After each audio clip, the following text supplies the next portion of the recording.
American president Donald ട്രംപിന്റെ ഇളയ മകൻ ബാരൻ ട്രംപിനെ വധിക്കാൻ ഇറാൻ പദ്ധതിയിടുന്നു എന്ന ആരോപണം തള്ളി ഇറാന്റെ സുരക്ഷാ തലവൻ മൊഹ്സൻ റസായി. ഇസ്രയേൽ പ്രധാനമന്ത്രി ബെഞ്ചമിൻ നെതന്യാഹു കെട്ടിച്ചമച്ച കഥയാണിതെന്നും ട്രംപിനെ ഭയപ്പെടുത്താനാണ് അദ്ദേഹം ഈ ആരോപണം ഉന്നയിച്ചത് എന്നുമാണ് വിവരങ്ങൾ. ഇറാൻ ഒരു വധശ്രമത്തിന് തീരുമാനിച്ചാൽ അതിൽ നിന്ന് തങ്ങളെ തടയാൻ ഒന്നിനും കഴിയില്ലെന്ന് അവകാശപ്പെട്ട അദ്ദേഹം ഈ റിപ്പോർട്ടുകളെല്ലാം നെതന്യാഹു കെട്ടിച്ചമച്ച നുണകൾ മാത്രമാണെന്നും പറഞ്ഞു. തുർക്കിയിൽ നടന്ന നാറ്റോ ഉച്ചകോടിക്കിടെ ഡൊണാൾഡ് ട്രംപ് തന്റെ ഔദ്യോഗിക വിമാനമായ എയർഫോഴ്സ് വണ്ണിൽ നിന്നും ചെറിയൊരു സൈനിക വിമാനത്തിലേക്ക് മാറിയിരുന്നു. ഇറാന്റെ വധഭീഷണിയുണ്ടെന്ന് നെതന്യാഹു നൽകിയ മുന്നറിയിപ്പിനെ തുടർന്ന് ഭയന്നുപോയ ട്രംപ് രക്ഷപ്പെടാനായി ഒരു ഭക്ഷണ ട്രക്കിൽ ഒളിച്ചിരുന്ന് സാധാരണ തൊഴിലാളികളെ പോലെയാണ് അവിടെ നിന്ന് രക്ഷപ്പെട്ടതെന്നും ഇറാന്റെ സുരക്ഷാ തലവൻ പരിഹസിച്ചു. തുർക്കിയിലെ വിമാനമാറ്റത്തിന് മുൻപ് തന്നെ ട്രംപിനെ വധിക്കാൻ ഇറാൻ പദ്ധതിയിടുന്നതായി കഴിഞ്ഞ ഒരു വർഷത്തിനിടെ ഇസ്രയേലിൽ നിന്ന് അമേരിക്കയ്ക്ക് പലതവണ മുന്നറിയിപ്പുകൾ ലഭിച്ചിരുന്നതായി റിപ്പോർട്ടുകളുണ്ട്.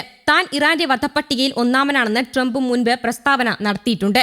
അമേരിക്കൻ പ്രസിഡന്റ് ഡൊണാൾഡ് ട്രംപും ഇസ്രയേൽ പ്രധാനമന്ത്രി ബെഞ്ചമിൻ നെതന്യാഹുവും തമ്മിലുള്ള ബന്ധത്തിലും വിള്ളലുകൾ ഉണ്ടായിട്ടുണ്ട്. മുൻകാല സന്ദർശനങ്ങളിൽ ലഭിച്ചിരുന്ന ഊഷ്മളമായ സ്വീകരണത്തിൽ നിന്നും വലിയ മാറ്റത്തോടെയായിരുന്നു ഇത്തവണ നെതന്യാഹു വാഷിംഗ്ടണിലെത്തിയത്.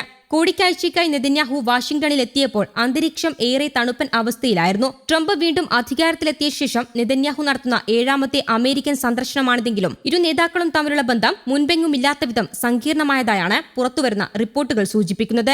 ആഴ്ചകളോളം നീണ്ട നയതന്ത്ര പരിശ്രമങ്ങൾക്കൊടുവിലാണ് നെതന്യാഹുവിന് വൈറ്റ് ഹൌസിലേക്ക് ക്ഷണം ലഭിച്ചത്. മാധ്യമങ്ങൾക്ക് പ്രവേശനമില്ലാതെ തികച്ചും രഹസ്യ സ്വഭാവത്തോടെയായിരുന്നു കൂടിക്കാഴ്ച സംഘടിപ്പിച്ചത്. സാധാരണ നയതന്ത്ര പ്രോട്ടോകോളുകളിൽ നിന്ന് വ്യത്യസ്തമായി വൈറ്റ് ഹൌസിന്റെ പാർശ്വ കവാടത്തിലൂടെ നെതന്യാഹു അകത്തു കയറിയത്. കൂടിക്കാഴ്ചയ്ക്ക് ശേഷം ഭിന്നമായ സന്ദേശങ്ങളാണ് ഇരുപക്ഷത്തു നിന്നും പുറത്തുവന്നത്. കൂടിക്കാഴ്ച മികച്ചതായിരുന്നു എന്ന് വൈറ്റ് ഹൌസ് വക്താവ് കരോലിൻ ലെവിറ്റ് സോഷ്യൽ മീഡിയ പ്ലാറ്റ്ഫോമായ എക്സിൽ കുറിച്ചപ്പോൾ തങ്ങൾ തമ്മിൽ നടന്ന ഏറ്റവും മികച്ച ചർച്ചകളിലൊന്നാണിതെന്ന് നെതന്യാഹു പ്രതികരിച്ചു. എന്നാൽ ഈ കൂടിക്കാഴ്ചയെക്കുറിച്ചോ ചർച്ച ചെയ്ത വിഷയങ്ങളെക്കുറിച്ചോ ട്രംപ് ഔദ്യോഗികമായി കൂടുതൽ പ്രതികരണങ്ങൾക്ക് തയ്യാറായിട്ടില്ല. മേഖലയിലെ സൈനിക നടപടികളിലും നയതന്ത്ര സമീപനങ്ങളിലും ഇരു നേതാക്കളും തമ്മിലുള്ള വിടവ് വർദ്ധിച്ചു വരുന്നതിന്റെ സൂചനയായാണ് വിദേശകാര്യ നിരീക്ഷകർ ട്രംപിന്റെ ഈ മൗനത്തെ വിലയിരുത്തുന്നത്.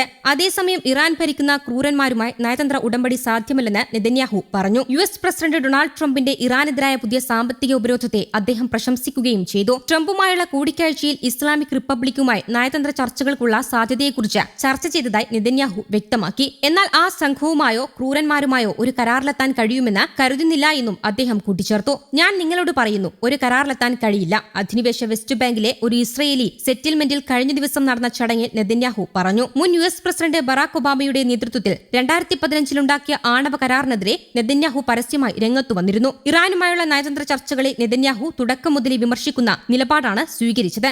ഇറാനെതിരായ സാമ്പത്തിക സമ്മർദ്ദവും അമേരിക്ക ശക്തമാക്കുകയാണ്. ടെഹ്റാന്റെ സാമ്പത്തിക സ്രോതസ്സുകൾ തടയുകയെന്ന ലക്ഷ്യത്തോടെ പുതിയ ഉപരോധങ്ങൾ ഏർപ്പെടുത്തിയതായി US അധികൃതർ വ്യക്തമാക്കിയിട്ടുണ്ട്. ഇറാന് ഏതെങ്കിലും തരത്തിലുള്ള സാമ്പത്തിക സഹായം നൽകുന്ന രാജ്യങ്ങൾ പ്രത്യാഘാതങ്ങൾ നേരിടേണ്ടി വരുമെന്ന് ട്രംപ് മുന്നറിയിപ്പ് നൽകി. അമേരിക്കയും ഇറാനും ഏപ്രിലിൽ വെടിനിർത്തലിനും സംഘർഷം അവസാനിപ്പിക്കുന്നതിനുമായി ധാരണയിലെത്തിയിരുന്നെങ്കിലും പിന്നീട് സമാധാന പ്രക്രിയ നിലച്ചു. കഴിഞ്ഞ മാസം അമേരിക്കയും ഇറാനും വീണ്ടും സൈനികാക്രമണങ്ങൾ ആരംഭിച്ചത് പശ്ചിമേഷ്യയെ വീണ്ടും ആശങ്കയിലാക്കിയിരുന്നു. News desk Kerala Kaumudi.